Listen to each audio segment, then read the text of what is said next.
रिक्शे के पास जो हमने नंबर लगाया वो नंबर है बस वालों का। और अगर कराची में बसों की बात की जाए तो WR को याद नहीं की जाए, ये बात कैसे हो सकती है? ये उसकी इज्जत की बिल्कुल खिलाफ बात है। शाबाश बेटा। क्योंकि ये कराची के रोडों पे बसों की शान है, ये बसों की जान है। इसकी खूबसूरती के चर्चे जो आपने पूरे कराची में सुने ही होंगे, जिसने नहीं सुना उसकी जिंदगी पे लख दी लानत।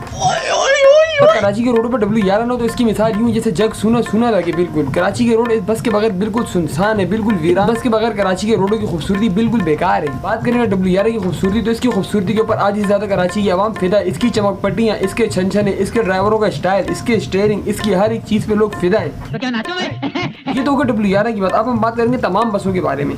जैसे कोई बस रुक गई, आप जैसे ही चढ़ेंगे, चढ़ते हुए सामने लिखा होगा खुश आमदीद, खैरियत से आए। अंदर जाते ही लिखा होगा अस्सलाम वालेकुम। इसके अलावा बसों के पीछे शेर व शायरी, जो आशिकाना अंदाज, जो खुश आमदीद, जो माँ बाप की दुआ, जन्नत की हवा, इस तरह के जो शेर व अशार हैं वो तो बहुत ज्यादा ही देखने को मिल जाते हैं। किसी ने अपनी मोहब्बत के रोने रोए होते, किसी ने मोहब्बत की लाजवाब प्यारी दास्तान सुनाई होती, किसी ने माँ बाप की दुआओं का किस्सा सुनाया होता, तो किसी ने अपने गमगीन दिल के हाल लिखे हुए होते हैं।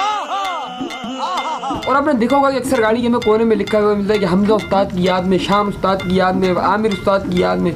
ये इनका समझे कि खास हमदर्द शागिर्द होता है जो गाड़ी सीख के गाड़ी चलाने लगता है और अपनी गाड़ी पे ये चीज़ ज़रूर लिखवाता है कि हमारे फलाने उस्ताद की याद में। और नीचे छोटा सा जो है ना शायराना आशिकाना शेर लिख के उसकी खूबसूरती में 4 चांद लगाता है। ओके। बात आ गई उस्ताद और शागिर्दी की, तो मैं आपको बता दूं कि जो गाड़ी चला रहा होता है वो कहलाता है उस्ताद और जो कंडक्टरी कर रहा होता है वो कहलाता है शागिर्द। इतना तो आप बोल रहे होंगे चल बे आगे पीछे लगा चल, तेरे बाप को मालूम है, ऐसी कोई फीलिंग आ रही होगी, लेकिन मुझे पता है, बताना मेरा फर्ज है। कभी कभी तो मुझे शक होता है जो कंडक्टर होता है गाड़ी का, ये किसी खुफिया एजेंसी का बंदा, खुफिया इदारे का बंदा। इसकी नजरें जितनी तेज होती हैं, इतनी तेज तो पुलिस वालों की भी नजरें नहीं होती। पूरी गाड़ी भरी हुई होती है चकाचक। एक बंदा गाड़ी में जिस स्टॉप से चलता है ये घूमता फिरता, ऊपर से कूदता चढ़ता बढ़ता, उस बंदे के पास जाके बोलता ला भाई किराया। हम जैसा बंदा इसको खाना खाना याद नहीं रहता, उसको एक एक बंदे का किराया याद रहता है। बेशक वो बंदा ऊपर छत पे चढ़ा हो या नीचे मर्दों की साइड पे हो, या वो बंदा कहीं भी बैठा हो, कहीं भी छुपा हो, लेडीज की साइड पे खड़ा हो, लेकिन इस बंदे को पता तो बंदा कौन है। और मतलब बंदा वो तो समझ आती है, मतलब जो लेडीज चढ़ती है निकाब की, मतलब पहचानता कैसे।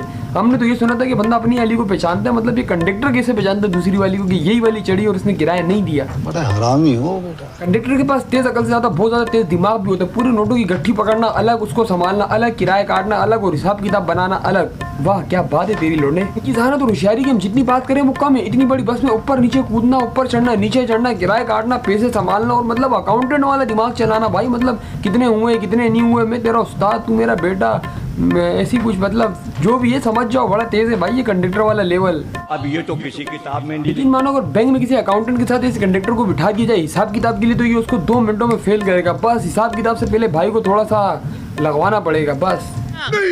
कराची में खानदानी कंडक्टर सिर्फ उसी बंदे को माना जाता है जिसके एक हाथ में बस का डंडा हो और एक हाथ में नोट हो और आधा गाड़ी से बाहर लटक रहा हो, और उसकी खासियत ये होनी चाहिए सूखा होना चाहिए। सूखा होना कंडक्टर के लिए बहुत ज्यादा जरूरी है। हमारे जितने कंडक्टर रखे जाते हैं सब सूखे रखे जाते हैं कि हवा के साथ अच्छा बैलेंस अपने आप का बराबर कर सके। क्योंकि मोटे बंदे कंडक्टर रखना बहुत ज्यादा नुकसान है। वो भीड़ में अपने आप को संभालेगा, अपने मोटापे को संभालेगा, अपने पेट को संभालेगा, अपने नोटों को संभालेगा, किस को संभालेगा।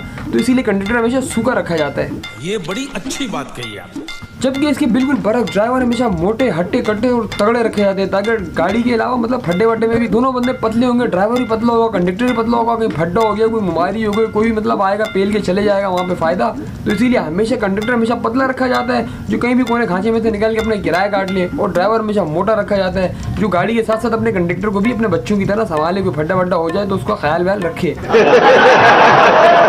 बसों को कामयाब करने के लिए VIP ड्राइवर और VIP कंडक्टर का होना बहुत ज्यादा जरूरी है। और कंडक्टर को तो समझ लो कि फुल 109 होना जरूरी है। उसका दिमाग और दिल मतलब फुल 109 चल रहा होगा तो बस चलेगी। जैसे कंडक्टर अपनी तेज दिमागी हाजिर दिमागी के साथ हर वक्त हर बंदे को देखता है, कौन सा बंदा चढ़ा कौन सा बंदा नहीं चढ़ा, उससे किराया लिए बगैर उसको जाने नहीं देता, अपने फराइज बिल्कुल VIP अंजाम देता है। इसी तरह बिल्कुल ड्राइवर भी अपने फराइज VIP अंजाम देता है। अच्छा जी, कंडक्टर के फराइज हो गए किराया काटना, लोगों को देखना, अगड़म बगड़म झगड़म गिली गिली डमडम गाना काट के बाद खत्म। अब आ गई ड्राइवर की जिम्मेदारी शुरू होती है जब उसको अपने कंडक्टर को फोन घुमाते पूछा मतलब चल बेटा छोटा गाड़ी पे पहुंच जा, गाड़ी निकालने का टाइम हो गया। और जाते ही पहले एक हाथ लगाई जाती है और लगाने के बाद VIP 109 में रोड पे निकल लिया जाता है जेंगो जेंगो होके। उसके बाद जो आपने रोड पे फड्डे लड़ाइयाँ, गाड़ियों का लड़ना झगड़ना, कटे मारना, रोड पे निकलना, उसको जंगी जहाज समझ के भगाना और कटिंगे मारना और कोने खांचे से गाड़ियाँ निकालना, इन सब की महारत से तो हम लोग वाकिफ ही हैं। जिस तरह जिम्मेदारी के साथ कंडक्टर अपनी जिम्मेदारियां निभा रहा होता है, इस तरह ड्राइवर अपनी जिम्मेदारियां निभा रहा होता है। दोनों मिलकर गाड़ी को कामयाब करते हैं। पूरा दिन घूमते फिरते फड्डे वड्डे जो भी किया वो एक अलग बात है, नोट वोट कमाते हैं और शाम में आने के बाद दोबारा अड्डे पे एक हाथ लगाते हैं। और लगाने के बाद वो दोनों उस्ताद अल्लाह हाफिज़ और शागिर्द अल्लाह हाफिज़ और घर पे जाकर टांगे उठा के सो जाते हैं। और अगले दिन फिर दोबारा इनकी यही सेटिंग चलती है। मेरी नज़र में सिर्फ ये चीज़ें थी जो मैंने देखी, जो मैंने रियलाइज़ की है। बसों में सफ़र बहुत कम किया, ज़्यादातर रिक्शों वगैरह में चलता रहता है। तो यही चीज़ें थी बस जो मेरे जहन में थी। इसके अलावा एक बात आखिरी जो है वो ये है कंडक्टर के हवाले से, पतला तो कंडक्टर होता ही है ना, उसके अलावा आप उनके कपड़े देखना, मतलब जितना पतला होगा ना उतने कपड़े खुले होंगे। अभी हवा के साथ मतलब लटकते हुए क्या बैलेंस बराबर कर रहा होता है वो अपनी समझ से बाहर है, वो आज तक मैं समझ नहीं पाया हूँ। बाकी शेर व अशार अशायरियाँ, गाड़ियों में लिखे हुए दर्द भरे गीत, और सबसे आगे फ्रंट पे जो एक ड्राइवर का भी जो हरामीपन है, सबसे आगे फ्रंट पे शीशे पे उसने ना अपना नंबर लिखा, नज़ीर उस्ताद आगे नंबर, आमिर उस्ताद आगे नंबर, जैसे ज़िशान उस्ताद आगे नंबर। मतलब गाड़ी में, हर गाड़ी में ना उस्ताद का नंबर सामने फ्रंट पे होता है। हो सकता है किसी को सेटिंग वेटिंग समझ में आ जाए तो फ़ोन, मतलब ये गलत फहमी है, लेकिन फिर भी चलो लिखा हुआ है, खैर वाली बात है। फ़िलहाल आज के लिए ख़त्म, खलास, तखलिया। मजा आया।